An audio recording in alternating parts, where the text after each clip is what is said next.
Hello there.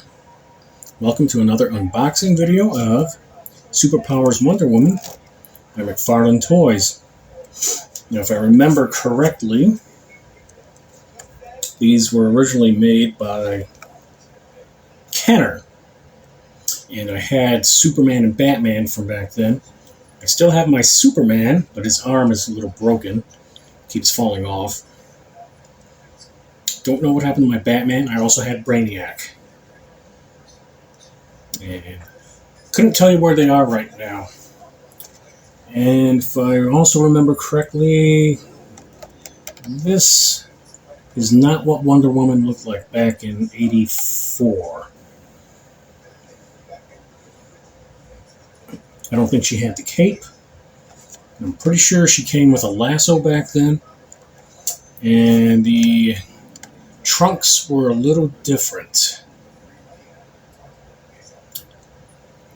In fact, why did they give her the cape when she doesn't have a cape on the art? And why didn't they give her the skirt that she's wearing here?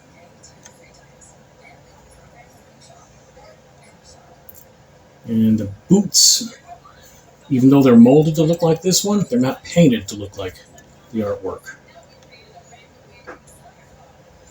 And the bracelets were bracelets back then, not these whole bracers. And they also had a super feature back then. I think she could kick. Squeeze her arms together and she could kick. But that was then. That was the old toy line. This is the new toy line. And I like how she just comes right out of the package. That's nice. No real design to the cape. It's just a red cape.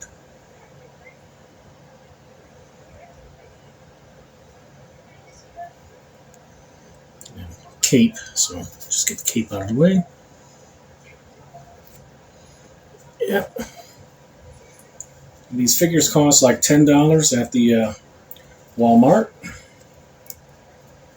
Head articulation. Not sure if the cape can come off.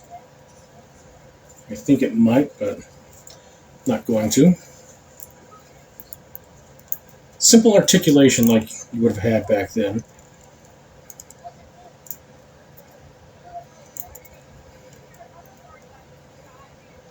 And you can see how the boots have the like crisscross pattern molded into it, but they're not painted. And yet on the figure art, you can see that crisscross pattern. Well, I picked her up on clearance from Walmart for like $6 something instead of the full $10 or $12. Huh, even her hand is molded to look like it could hold the lasso. Yeah, no action features, so.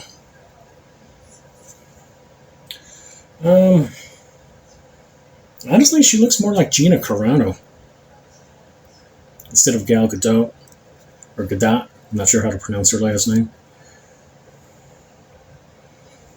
I wish the camera would focus on her. But she does look like Gina Carano. And I know it's not supposed to be based on actual actors or actresses, this toy line, but you know, whoever was designing the sculpt probably saw a picture of Gina and decided, why not? So, the skin tones don't match.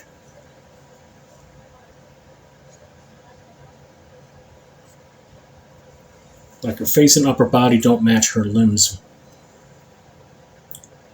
Her legs are a little lighter than the rest of her. Wonder Woman, being from the Mediterranean, should probably have tan skin. That tan olive Grecian skin tone.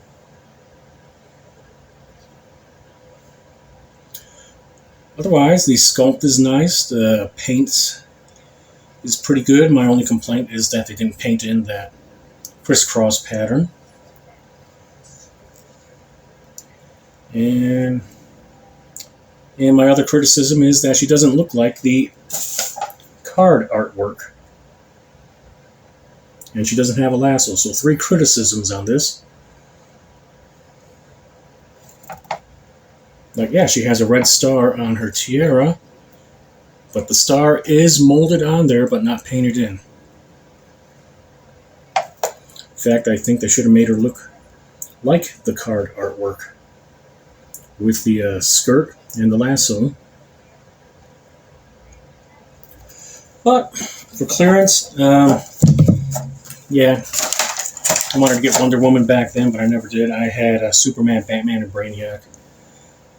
I wanted to get, and I should have got them, but wanted Darkseid, Superman, and Batman. Never got them. Waited around too long to pick them up because I had a feeling that these would go on a clearance, and they have, but this is the second wave. I totally missed the clearance for the first wave. So I'm kind of kicking myself for that. I'm going to pick those 3 up at some point. As for the actual figure herself, I like her. I'm okay. After all, those are just 3 kind of minor criticisms. I understand things change from the pre-production artwork to the final production. There's a little snag on her cape. If you can see that, right about there.